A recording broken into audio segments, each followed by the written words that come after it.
students, welcome to Redefined Mathematics, and we are taking class 10th Mathematics for term 1 और CBSE board students. जैसे कि आपको बताया गया कि 3 चैप्टर्स आपके कंप्लीट हो चुके हैं और अगर किसी चैप्टर में कोई प्रॉब्लम हो कि किस टाइप के क्वेश्चन पूछे जाएंगे तो आप मुझे कमेंट बॉक्स में कमेंट कर सकते हैं। स्टूडेंट्स, हमारा पूरा प्रयास रहेगा कि आपको ज़्यादा से ज़्यादा स्टडी मटेरियल मिल सके और ज़्यादा से ज़्यादा आपके कंसेप्ट क्लियर हो सके, क्योंकि स्टूडेंट्स यहाँ पे कंसेप्चुअल बेस्ड क्वेश्चंस आएंगे कई सारे। तो अगर आपके कंसेप्ट क्लियर हैं तो आप क्वेश्चन उनको आसानी से सॉल्व कर पाएंगे। और स्टूडेंट्स MCQ हैं तो MCQ में आप ध्यान रखें, बिल्कुल ध्यान से उसको देखना है, क्योंकि कभी कभी क्या होता है कि एक या दो ऑप्शन आपके लगभग सेम होते हैं, थोड़ा बहुत डिफरेंस होता है, या कभी ऐसा होता है कि आपके पास प्लस माइनस की कोई मिस्टेक हो जाती है और प्लस माइनस की मिस्टेक होने के कारण भी आपके जो दो आंसर्स हैं उनमें से जो रॉन्ग वाला है वो आपका मैच कर सकता है। तो इसलिए स्टूडेंट्स बिल्कुल केयरफुली क्वेश्चंस को अटेम्प्ट करें, उनको क्वेश्चंस को सोल्व करें। स्टूडेंट्स, हम आपको नई नई जानकारियां देते रहेंगे। तो स्टूडेंट्स, अभी तक जिस स्टूडेंट्स ने चैनल को सब्सक्राइब नहीं किया उसको सब्सक्राइब करें और बेल आइकन प्रेस करें, जिससे आने वाली वीडियोज की नोटिफिकेशन आपको मिलते रहे। स्टूडेंट्स, वीडियो को आप स्टार्टिंग से लेकर के एंड तक देखते रहें, क्योंकि कई सारी चीजें ऐसी होती हैं जो बीच बीच में कहीं कहीं आपको बता दी जाती हैं। तो अगर आप वीडियो जो है उसको मिस करते हैं या उसको जो है फॉरवर्ड करते हैं तो कई बार क्या होता है कि जो इंपॉर्टेंट टॉपिक्स होते हैं, इंपॉर्टेंट पॉइंट्स होते हैं, वो आपसे छूट जाते हैं। तो स्टूडेंट्स, सभी लोग इसको ज़्यादा से ज़्यादा शेयर करें, जिससे ज़्यादा से ज़्यादा स्टूडेंट्स का बेनिफिट उठा सके, क्योंकि ये बिल्कुल फ्री ऑफ कॉस्ट है, इससे आपको कोई भी पैसा नहीं लिया जा रहा है। स्टूडेंट्स, आपको अगर कोई भी प्रॉब्लम हो तो आप मुझे कमेंट बॉक्स में कमेंट कर सकते हैं, या मैंने आपको अपना व्हाट्सएप नंबर भी बताया था, आप व्हाट्सएप नंबर पर भी मुझसे कॉन्टैक्ट कर सकते हैं। मेरा व्हाट्सएप नंबर मैं आपको फिर से एक बार बता देता हूँ, 7906292484 है। तो इस पर आप मुझे अपने कमेंट्स भेज सकते हैं, अपनी प्रॉब्लम्स शेयर कर सकते हैं, जिसका कि आपको तुरंत ही सॉल्यूशन दिया जाएगा। स्टूडेंट्स, टाइम कम होने की वजह से इस बार आपको केवल यहाँ पे जो है मैथमेटिक्स ही सोल्व किया जा रहा है। जब आपका फर्स्ट टर्म एग्जाम कंप्लीट हो जाएंगे, यानी ये आपके टर्म 1 के एग्जाम कंप्लीट हो जाएंगे, उसके बाद हम साइंस के भी कुछ पार्ट्स जो चैप्टर्स हैं इंपॉर्टेंट वो आपको कराएंगे। तो स्टूडेंट्स, बने रहिए मेरे साथ और देखिए किस टाइप से हम नेक्स्ट चैप्टर आज स्टार्ट कर रहे हैं। और आपको स्टूडेंट्स मैं बता दूं कि मैंने काफ़ी सारा स्टडी मटेरियल्स मेरे इसी चैनल पे पहले से दिया होगा। रीडिफाइंड मैथमेटिक्स आप जब सर्च कर सकते हैं तो वहाँ पे आपको बहुत सारे चैप्टर वाइज सोर्सेस मिलेंगे, चैप्टर वाइज प्रॉब्लम्स मिलेंगी और उनके शॉर्ट ट्रिक भी आपको बताए गए हैं। तो स्टूडेंट्स, आज हम जो चैप्टर स्टार्ट कर रहे हैं वो है similar triangles. Students, similar triangles के बारे में आपको अगर डिटेल स्टडी चाहिए तो आपको जो कमेंट बॉक्स है आप कमेंट कर सकते हैं, या आपको डिस्क्रिप्शन में मेरे जो पुरानी वीडियो है उनका लिंक आपको सेंड कर दिया जाएगा, तो आप उसको भी उसकी हेल्प से भी क्वेश्चंस अपने सोल्व कर सकते हैं। So students, similar triangles, similar क्या होते हैं स्टूडेंट्स? कई बार क्या होता है कि हम दो स्टूडेंट्स एक जैसे हैं बिल्कुल, या दो भाई एक जैसे हैं, तो उनको कहते हैं कि इनका सिमिलर फेस है। यानी सिमिलर का मतलब फेस देखने में एक जैसा है। उसमें क्या है स्टूडेंट्स, आपकी जो शेप है वो आपकी सेम होगी, लेकिन आपकी जो साइज है वो डिफरेंट हो सकती है। यानी जैसे सपोज करिए आपके इक्विलेटरल ट्राइंगल है इसमें, तो इक्विलेटरल ट्राइंगल क्या होते हैं, उनकी तीनों साइड इक्वल होंगी, तो उनके सारे एंगल जो आपके 60-60 के होते हैं। तो हम चाहे छोटा ट्राइंगल बना ले इक्विलेटरल या बड़ा ट्राइंगल बना ले, दोनों के दोनों सिमिलर हैं। सिमिलर का मतलब देखने में एक जैसे हैं, उनकी शेप जो है वो एक जैसी बनती है। इसी तरह से हम बात कर सकते हैं, अगर हम बात करें एक हम टेनिस बॉल ले लें, या एक हम वॉलीबॉल ले लें, या एक हम क्रिकेट बॉल ले लें, वो क्या है, सर्किल शेप में है, तो वो भी स्टूडेंट्स सिमिलर फिगर है। क्लास 9th में आपने कॉन्ग्रुएंट ट्राइंगल्स पढ़े थे। कॉन्ग्रुएंट ट्राइंगल्स में बहुत डिफरेंस होता है, सिमिलर ट्राइंगल्स उसका काफी सेपरेट है, काफी डिफरेंट है। तो यहाँ पे आपको क्योंकि MCQ पूछे जाएंगे तो इसलिए MCQ रिलेटेड चीजें ही मैं आपको यहाँ डिस्कस करूंगा स्टूडेंट्स। और अगर आपको ज्यादा डिटेल स्टडी करनी है तो डिस्क्रिप्शन बॉक्स में मेरे पिछले वीडियोज का लिंक आपको सेंड किया जाएगा, जिसकी आप हेल्प ले सकते हैं। स्टूडेंट्स, आप देखिए सिमिलर क्या होते हैं कि ये देखेंगे एक ट्राइंगल आपका ये है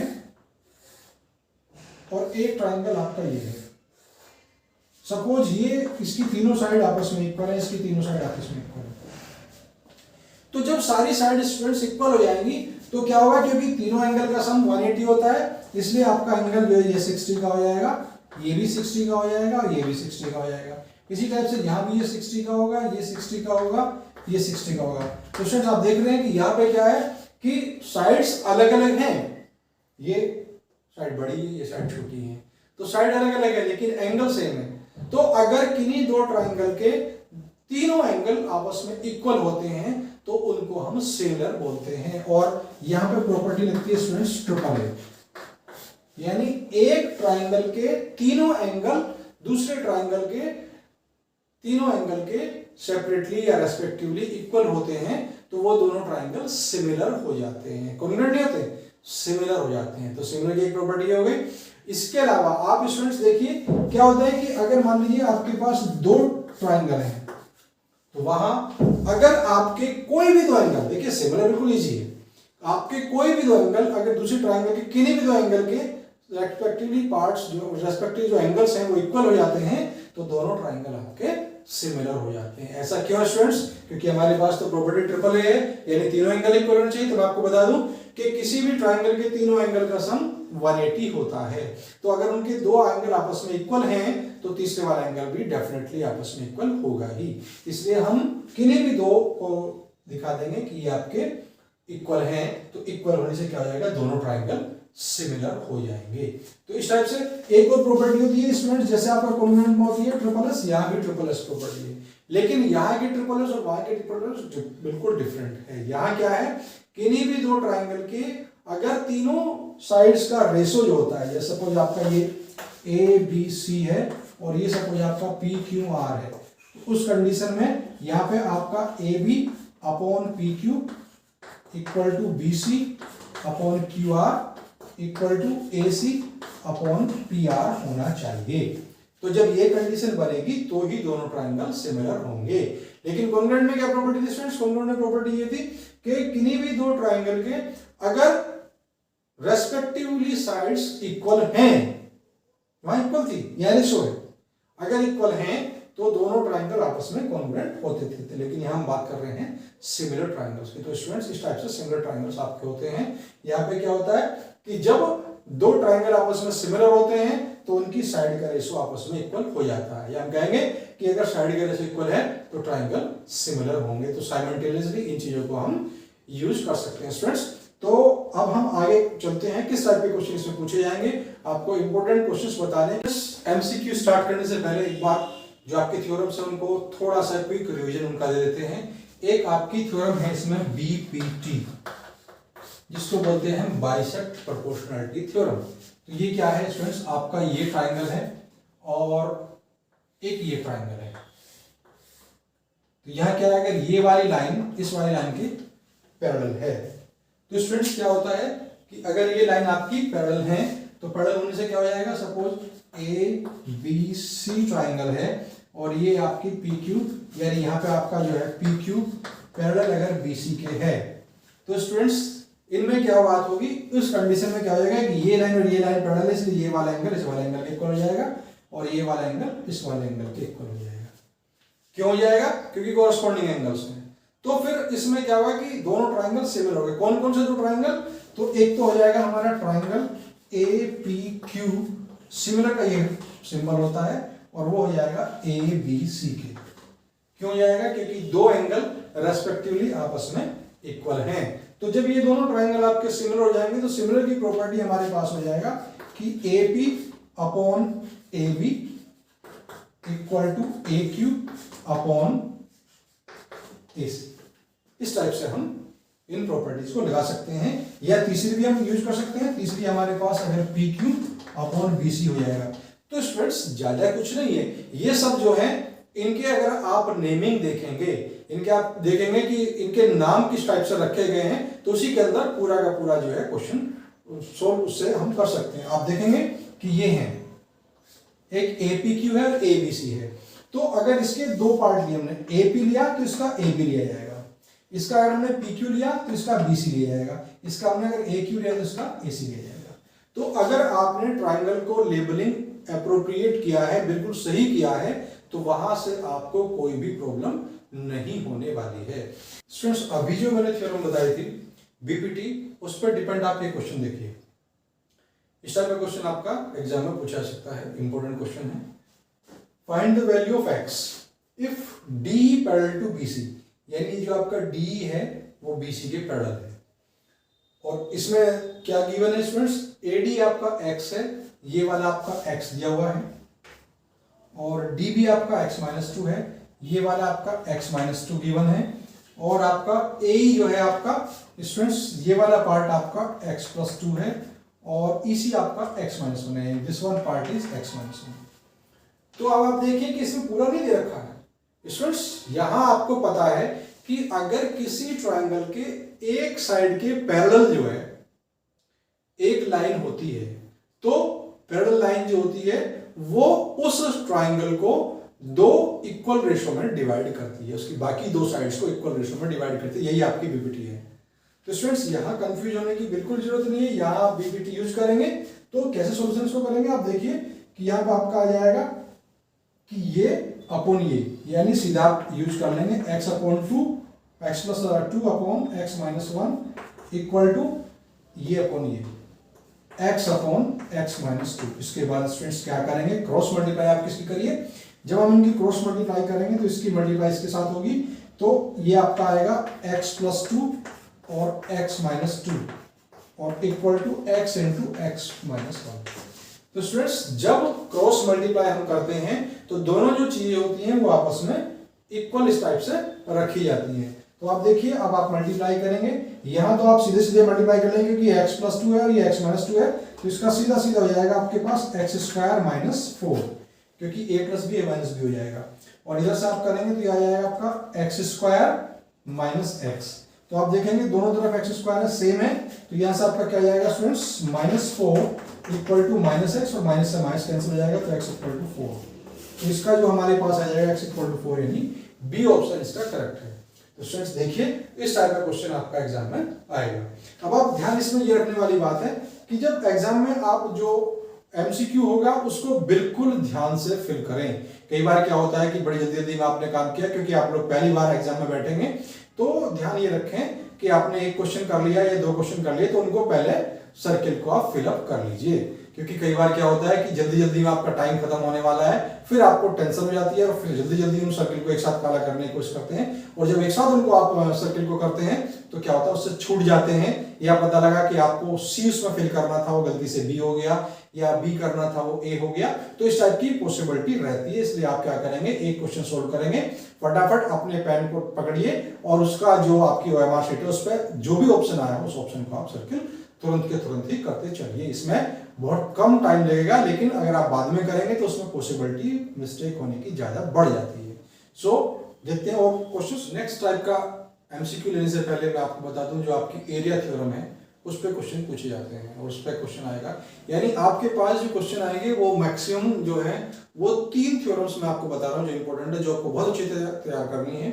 एक आपकी बीपीटी है जो भी मैंने आपको कराई थी, एक उसका कन्वर्स है, तो कन्वर्स में बहुत ज्यादा चीजें नहीं पूछी जाती हैं, और थ्योरम इसके बाद आपकी आती है एरिया थ्योरम, और एरिया थ्योरम के बाद पाइथागोरस थ्योरम। ये 3 मेन थ्योरम अगर आप अच्छी तरह से तैयार कर लिए, इनके कंसेप्ट अगर आपने क्लियर कर लिए, तो सिमिलर ट्राइंगल में आपको कोई ज्यादा प्रॉब्लम नहीं आने वाली है। तो आपको एक बार एरिया थ्योरम और मैं रिवाइज करा देता हूं कि एरिया थ्योरम क्या होती है स्टूडेंट्स। जो एरिया थ्योरम है वो क्या होती है कि वो लगती है आपकी जो सिमिलर ट्राइंगल्स होते हैं उन सिमिलर ट्राइंगल्स में लगती है। तो सिमिलर ट्राइंगल्स में क्या है कि आपके पास क्या होती है एरिया थ्योरम, क्योंकि इसका प्रूफ तो नहीं आने वाला है आपका, क्योंकि एमसीक्यू आएंगे इसलिए मैं प्रूफ नहीं करा रहा हूं, बस बेसिक कंसेप्ट इसका क्लियर कर रहा हूं कि पाइथन इसके ऊपर जो हमारा एरिया थ्योरम के ऊपर किस टाइप के क्वेश्चन पूछे जाएंगे। तो सपोज करिए आपका ट्राइंगल एबीसी वो सिमिलर हो गया ट्राइंगल पीक्यूआर के स्टूडेंट्स। जब ये दोनों ट्राइंगल आपस में सिमिलर हो गए तो सिमिलर होने से क्या प्रॉपर्टी हो जाएगी इनकी स्टूडेंट्स, आप देखेंगे कि यहाँ पे अगर हमने एक का एरिया ले लिया कि एरिया एबीसी का अगर हमने लिया और एरिया दूसरा वाला ट्राइंगल हमने लिया है पीक्यूआर, तो इनका एरिया जो है जो इनके साइड हैं उनके रेशो के स्क्वायर के इक्वल होगा। यानी सपोज आपका A B upon P Q इसका स्क्वायर हो जाएगा, या रेस्पेक्टिव साइड्स का B C upon Q R का स्क्वायर हो जाएगा, या आपका A C upon P R का स्क्वायर हो जाएगा। एक तो ये तो चीजें क्लियर है ही, कोई प्रॉब्लम नहीं है, लेकिन अगर हम इसका एल्टीट्यूड ड्रॉ कर दे, सपोज हमने इसका एल्टीट्यूड कर दिया, ये आपका जो है सपोज आपका m हो गया और इसका एल्टीट्यूड आपने ड्रॉ कर दिया, सपोज ये इसका n हो गया, तो उस कंडीशन में ये आपका और थोड़ा एक्सटेंड हो जाएगा कि am अपॉन pn का स्क्वायर भी हो जाएगा। स्टूडेंट्स अगर हम इनको मीडियन मान लें अगर हम इनको मिडिल मान लें तब भी सपोज ये और ये परपेंडिकुलर ना होकर के एल्टीट्यूड ना होकर के इसकी मिडियल्स हैं, तो उस कंडीशन में क्या होगा, तब भी इनका स्क्वायर होगा। यानी यहाँ पे क्या है आपका, किसी भी कंडीशन में आप इसी चीज को देखेंगे, अगर आपका एरिया गिवन है और एक साइड गिवन है तो आप क्या करेंगे, दोनों तरफ का स्क्वायर ले लेंगे, क्योंकि कोई एक चीज यूज होगी, या तो ये दोनों यूज होंगी या फिर स्टूडेंट्स आपकी इसको लेकर के और इसको लेकर यूज होगा, या इसके साथ आपका ये वाला पार्ट यूज होगा या ये वाला पार्ट यूज होगा। ऐसा नहीं कि सारे एक साथ यूज होंगे। तो आपको ध्यान ये देना है कि इसके साथ में या तो ये यूज होगा या ये होगा या ये होगा या ये होगा। अगर आपकी दोनों का एरिया दे रखा है तो उसका स्क्वायर रूट ले लीजिए, तो यहां से सीधा हमारा सिंपल क्वेश्चन बन जाएगा। और अगर आपकी दोनों साइड दे रखी है तो उनका स्क्वायर कर दीजिए, एक एरिया आपका गिवन होगा तो वहां से दूसरा एरिया आ जाएगा। तो अब हम इसके ऊपर एमसीक्यू लेते हैं, किस टाइप से एमसीक्यू पूछा जाएगा, जो है आपके किस टाइप से पूछे जा सकते हैं। और जो it is given that triangle ABC similar DF and the corresponding sides of these triangles are in ratio 3:5, then area ABC upon area DF। तो ये आपको पहले बताया गया कि आपका area ABC upon area DEF अगर आपको कैलकुलेट करना है तो वो इसकी रेस्पेक्टिव साइड्स का जो रेशो होगा उसके स्क्वायर के इक्वल होगा। तो आप फर्स्ट वाले में देखेंगे स्टूडेंट्स, यहाँ पे क्या है कि रेशो जो साइड्स का दे रखा है वो 3:5 दे रखा है और इनका पूछा है। तो मैंने आपको बताया था कि अगर एरिया पूछा गया हो और साइड दे रखी हो तो स्क्वायर कर देंगे, और अगर साइड्स आपकी पूछी गई हो और एरिया गिवन हो तो वहां स्क्वायर रूट ले लेंगे। तो यहाँ पे क्या करेंगे, आप सिंपली वैल्यू रखेंगे इसको, तो ये आपका आ जाएगा 3/5 का स्क्वायर कितना होगा स्टूडेंट्स, ये आ जाएगा 9/25। कोई चेंज नहीं होगा क्योंकि ABC और DF का इन्होंने रेशो बताया है और उन्हीं का पूछा गया है। उल्टा अगर पूछ लेते हैं तो ध्यान रखना, ये आप ध्यान रखें, जो इन्होंने सिमिलर दिए थे उन्हीं का एरिया उसी सीक्वेंस में पूछा गया है। तो सिंपल है, इनका हमने स्क्वायर कर दिया तो ये 9/25 आया, तो इसका सी ऑप्शन करेक्ट है। कभी कभी मैं आपको फिर से बता दूं, कभी कभी क्या होता है कि इन्होंने इसमें दे दिया कि ABC और DF का दे दिया और फिर वो पूछ लिया कि DF और ABC का पूछ लिया, तो उस कंडीशन में ये रिवर्स हो जाएंगे। ये बहुत ही ध्यान देने की बात है क्वेश्चन में। और नेक्स्ट क्वेश्चन अगर हम देते हैं कि ABC और DF है और उसमें ABC का एरिया दे रखा है और DF का दे रखा है, और हमें जो रेशो पूछा है उसकी कोरस्पोंडिंग साइड्स का पूछा है, तो उस कंडीशन में हम क्या करेंगे, क्योंकि ये दिया हुआ है हमें, हम ये कैलकुलेट करना है, तो ये स्क्वायर इधर स्क्वायर रूट में आ जाएगा, तो 6 इसका स्क्वायर रूट आ जाएगा और 7 इसका आ जाएगा, तो क्या आ जाएगा 6:7 आ जाएगा। इस टाइप से क्वेश्चन हम करते हैं। एक आध क्वेश्चन हम और देख लेते हैं और नेक्स्ट वीडियो में मैं आपको इसका बाकी पोर्शन क्लियर करूंगा। मैंने आपको बीपीटी बताई थी, उसमें बताया था कि जो साइड का रेशो जो होता है वो आपस में इक्वल होता है। वही थोड़ा सा और चेंज करते हैं, कभी कभी क्वेश्चन इस टाइप का पूछा जाता है कि ABC और DF सिमिलर है, अब उनके पैरामीटर्स दे रखे हैं स्टूडेंट्स, तो इसमें कोई भी कंफ्यूजन की जरूरत नहीं है। जो पैरामीटर का रेशो होता है वही उसकी कोरस्पॉन्डिंग साइड्स का रेशो होता है। यानी चाहे वो क्या कर लें कि साइड दे दें, 3 साइड दे दी और 4th वाले को उसने पता करवा लिया, या x में करके साइड दे दी और x की वैल्यू फाइंड करा ली, या फिर ये टाइप का क्वेश्चन आता है, इसे पूछ सकते हैं कि उन्होंने क्या किया, अब की बार पैरामीटर दे दिया है और साइड का एक साइड दे दी और दूसरी साइड फाइंड करा रहे हैं। तो बिल्कुल भी कंफ्यूज ना हो स्टूडेंट्स, सिंपल है बिल्कुल कि जो पैरामीटर है आपका ABC का और जो पैरामीटर है आपका DF का, इनका रेशो जो होगा वो इनकी कोरस्पॉन्डिंग साइड के रेशो के इक्वल हो जाएगा। तो इसमें लिए इन्होंने BC, तो ये आ जाएगी आपकी EF। सिंपल है बिल्कुल, कुछ नहीं करना है। तो आप यहाँ वैल्यू पुट कर देंगे। ABC और DF जो है इनके पैरामीटर स्टूडेंट्स आप देखेंगे, ABC का 30 है और ये आपका 18 है, और इधर क्या है आपका BC आपका 9 है और ये आपका EF इन्होंने फाइंड करा दिया है। तो यहाँ पे स्टूडेंट्स को कैंसिल कर दीजिए, 6 3 जा 18 और 6 5 जा 30, फिर क्रॉस मल्टीप्लाई करेंगे तो यहाँ पे आपका EF इक्वल टू आ जाएगा, यहाँ पे आप करेंगे EF 3EF equal to 5EF, ये 5 से मल्टीप्लाई जाएगी, 5EF इक्वल टू 27, तो यहाँ से आपका EF इक्वल टू आ जाएगा 27/5। यानी 5.4 इसकी सेंटीमीटर आ जाएगा। ये ध्यान देने वाली बात है। तो बी ऑप्शन इसका करेक्ट है। इसलिए बिल्कुल भी कंफ्यूज ना हो, बिल्कुल कूल माइंड से आप एग्जाम दें। और अगर आपको कोई कंफ्यूजन हो तो आप मुझे कमेंट कर सकते हैं। स्टूडेंट्स, जैसा कि मैंने आपको बताया है कि ये जो चैनल है आपके लिए बनाया गया है और बिल्कुल फ्री ऑफ कॉस्ट है। इसमें आपको किसी को कोई पेमेंट नहीं करना है, कोई इसमें प्रॉब्लम नहीं है। इसके अलावा आप जो भी मुझसे कंसल्ट करना चाहते हैं students, that is also free of cost. तो आप बिल्कुल भी कंफ्यूज ना हो, बिल्कुल भी परेशान ना हो। अगर कोई भी प्रॉब्लम आपको एग्जाम रिलेटेड है, then you can consult me, you can contact me. जो आपको व्हाट्सएप नंबर मैंने बताया था, मैं फिर से बता दूं, मेरा व्हाट्सएप नंबर है 7906292484। इस पे आप मुझे कांटेक्ट भी कर सकते हैं, इस पे आप मुझे कॉल भी कर सकते हैं। और अगर आपकी कोई प्रॉब्लम है तो without any hesitation you can contact to me. Students, क्योंकि क्लास 10th में आपको बहुत सारे कंफ्यूजन हो सकते हैं, जो कई बार क्या होता है कि आपके जो टीचर्स होते हैं वो भी उसको नहीं रिमूव कर पाते हैं, या कई बार आप क्या होता है कि जब आप क्लास में बैठे होते हैं या ट्यूशंस में बैठे होते हैं जहां बहुत सारे बच्चे होते हैं, तो आपके मन में कोई बात आती है लेकिन फिर भी आप उसको नहीं पूछ पाते हैं। कई बच्चे यहाँ सोचे कि देखो कितना बुद्धू बच्चा है, इसको नहीं पता, बाकी सबको आ रहा है। तो इसलिए इस तरह की कोई हेजिटेशन अगर आपके मन में है और वहां आपकी कोई क्वेरी है जिसको आप अपने टीचर से कंसल्ट नहीं कर पा रहे हैं, then you can contact to me. Directly आप मुझे इस फोन पे कॉन्टेक्ट कर सकते हैं या मुझे अपनी प्रॉब्लम को व्हाट्सएप कर सकते हैं, आपको उस प्रॉब्लम का सोल्यूशन दिया जाएगा। स्टूडेंट्स, जिन स्टूडेंट्स ने अभी तक चैनल को सब्सक्राइब नहीं किया उसको सब्सक्राइब करें और इसको ज्यादा से ज्यादा शेयर करें। जितने भी आप लोगों के ग्रुप हैं, जितने भी आपके नियर्स एंड डियर्स हैं, सबको इस चैनल को सेंड करें, इसका लिंक सेंड करें। और इससे रिलेटेड जो मैक्सिमम पार्ट्स है वो मैं आपको डिस्क्रिप्शन बॉक्स में उसका लिंक दे दूंगा कि आप जाकर के उसको भी देख सकते हैं। कोई प्रॉब्लम है, फिर भी आपको कोई प्रॉब्लम रहती है, then you can contact me. तो स्टूडेंट्स, आज के लिए इतना ही।